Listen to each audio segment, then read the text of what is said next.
नमस्कार। जैसा कि मैं आपको बता चुकी हूँ कि आज मैं सुभाष चंद्र के बारे में बताऊंगी, उनकी बायोग्राफी। क्योंकि आज सुभाष चंद्र बोस का जन्म दिवस है, 23 जनवरी। आज ही के दिन सुभाष चंद्र बोस का जन्म हुआ था। तो कब हुआ था? सुभाष चंद्र बोस का जन्म 23 जनवरी 1897 को उड़ीसा के कटक में हुआ था।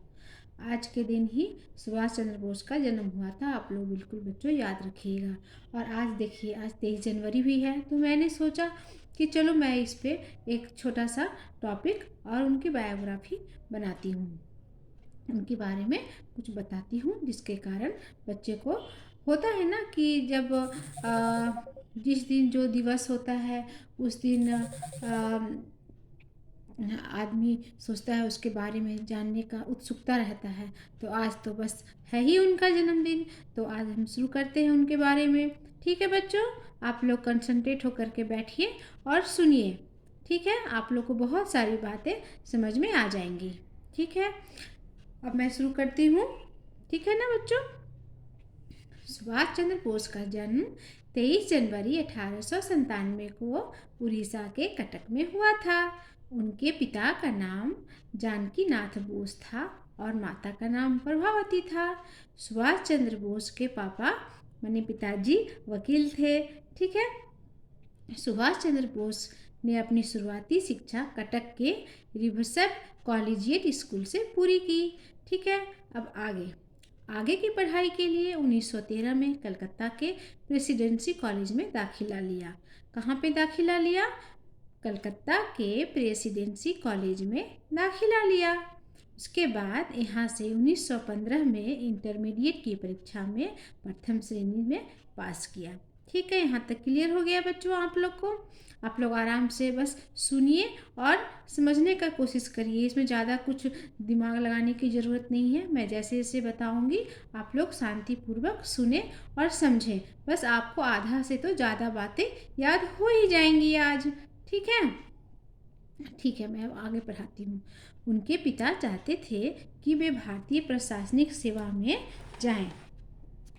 ठीक है, सिविल सर्विसेज की तैयारी के लिए उन्हें इंग्लैंड के कैम्ब्रिज यूनिवर्सिटी भेजा गया। ठीक है बच्चों,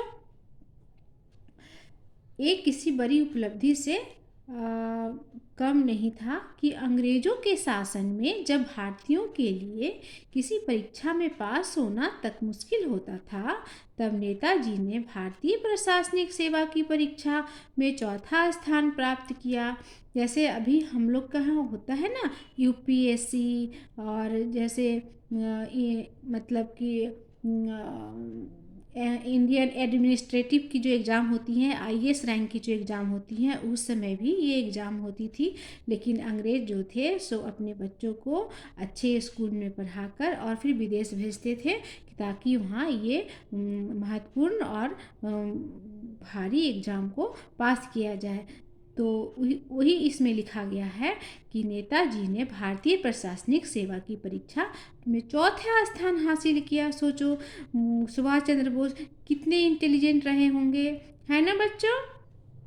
ठीक है, उन्होंने पद संभाला, लेकिन भारत की स्थिति और आज़ादी के लिए सब छोड़कर स्वदेशी वापसी की ओर भारतीय राष्ट्रीय कांग्रेस से जुड़ गए। उनको पता था कि हमारे देश की स्थिति अच्छी नहीं है, मतलब अंग्रेज हमारे देश को छोड़ना नहीं चाहते थे और हमारा देश कभी भी स्वतंत्र नहीं हो सकता था।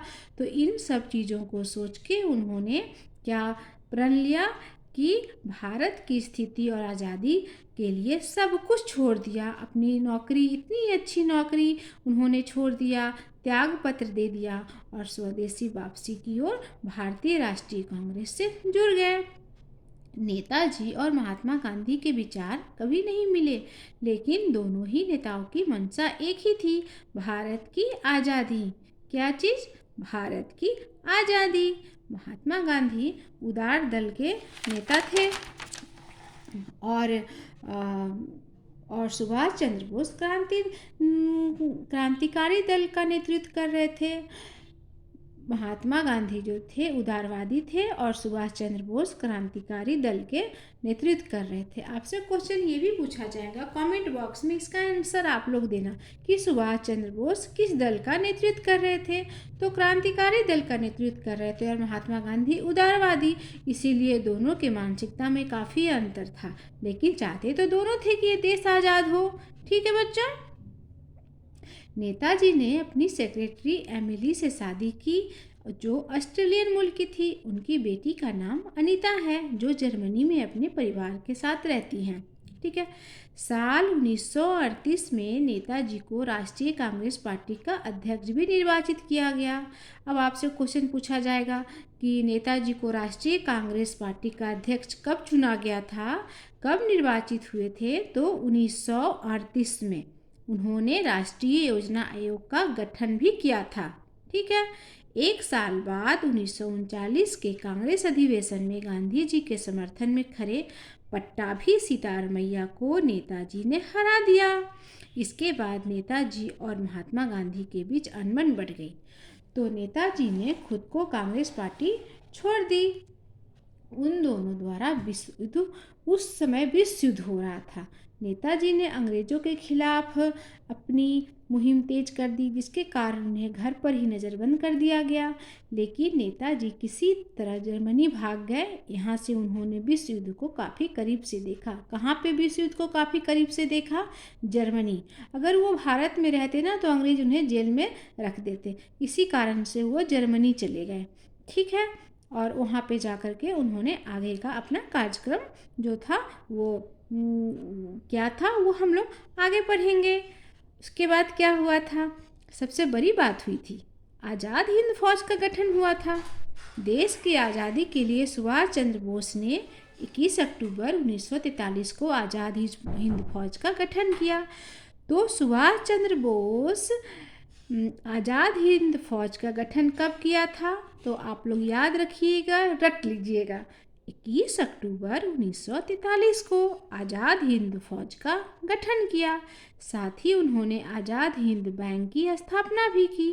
दुनिया के 10 देशों ने उनकी सरकार, फौज और बैंक को अपना समर्थन दिया था। और इन 10 देशों में बर्मा, क्रोएशिया, जर्मनी, चाइना का उसमें दूसरा ही नाम था। ठीक है, मैं बाद में आपको बता दूंगी कमेंट सेक्शन में। इटली, थाईलैंड, मुन्चिनो, फिलीपींस और आयरलैंड शामिल हैं। फौज के गठन के बाद नेताजी सबसे पहले बर्मा पहुंचे, जो अब म्यांमार हो चुका है। यहाँ पर उन्होंने नारा दिया था, तुम मुझे खून दो, मैं तुम्हें आज़ादी दूंगा। देश आज़ादी की ओर था। सुभाष चंद्र की मौत का रहस्य, ये भी एक रहस्य है जो अभी तक स्पष्टीकरण नहीं हुआ है भारत सरकार के द्वारा कि उनकी कैसे मौत हुई थी। फिर भी आगे हम पढ़ते हैं। नेताजी की ताकत बढ़ रही थी, लेकिन अचानक 18 अगस्त 1945 को नेताजी का निधन हो गया। कहा जाता है कि सुभाष चंद्र बोस का हवाई जहाज मंचूरिया जा रहा था, जो रास्ते में लापता हो गया। आज तक ये पता नहीं चल सका कि नेताजी का विमान का क्या हुआ और वो कहाँ गया। तो नेताजी के बारे में, सुभाष चंद्र बोस के बारे में हमने बहुत कुछ जाना आज कि वो एक क्रांतिकारी नेता थे और देश को आज़ाद करना चाहते थे। इसके कारण वो देश के बाहर भी चले गए और कई देशों का उन्होंने भ्रमण किया। ठीक है, वो विदेश भी चले गए, जर्मनी गए और जर्मनी में ही उनको एडोल्फ हिटलर से मुलाकात हुई और एडोल्फ हिटलर ने भी उन्हें काफ़ी मदद की थी, क्योंकि जर्मनी जो थी सो ब्रिटेन के पक्ष में नहीं था। दोनों की लड़ाई हो रही थी द्वितीय विश्व युद्ध में, तो जर्मनी सुभाष चंद्र बोस को सहायता कर रहे थे, क्योंकि जो अंग्रेज़ थे वो हमारे देश पे कब्जा किए हुए थे। ठीक है, तो मेन है कि आप लोग को कुछ कुछ याद रखना पड़ेगा। ठीक है, उन्होंने जो नारा दिया था वो बिल्कुल आप लोग को याद रखना है, तुम मुझे खून दो, मैं तुम्हें आज़ादी दूंगा। ठीक है, ये सब बातें। और मुझे उम्मीद है कि आप लोग को बहुत सारी चीज़ें समझ में आ जाएंगी। उसके बाद आप लोग बुक से भी खुद पढ़ लीजिएगा, जिसके कारण कि बहुत सारा कॉन्सेप्ट क्लियर हो जाएगा। ठीक है बच्चों? ठीक है, तब तक के लिए बाय। फिर मैं नेक्स्ट वीडियो लेकर आऊँगी। बाय। ओके, नमस्ते।